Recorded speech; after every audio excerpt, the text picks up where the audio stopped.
What would your life be like if you suddenly couldn't get any more of it? You might have a favorite hobby, like collecting toys or reading Harry Potter books. You might have a favorite food, like ice cream or a special kind of bread. What would you do if your favorite toys or books were no longer available? What if you couldn't get ice cream or your favorite bread anywhere? People deal with this kind of problem every day. It's called scarcity. So how does scarcity relate to supply and demand? Scarcity is a measure of supply. If strawberries are scarce, then the supply of strawberries is low. And if many people want to buy strawberries when none are available, then the demand is high because of low supply caused by scarcity. Saving money is a tough thing to do. I remember when my friend was having problems. I told her to save a bit of her paycheck for a rainy day, but she didn't think it was going to be a problem. She ended up spending all her money on clothes.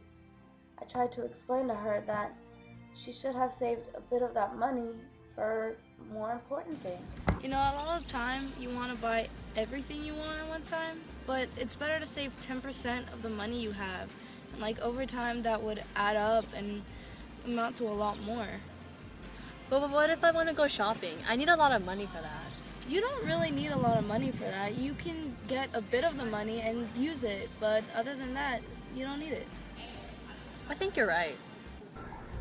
It's been 3 months and she saved at least $100. In time, she'll have a lot more money saved. Yes, it may be hard to save money, but putting 10% of the money away every month will go a long way in the future. Gabe has a dilemma. Tonight is the night rally and he really wants to go with his friends. However, he has a lot of homework due the next day and he won't have time to work on it if he goes. It's time to think about the opportunity cost of his decision.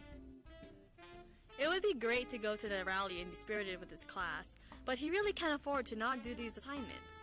If he stays home and does his homework, he'll pass the class, but he won't get to hang out with his friends.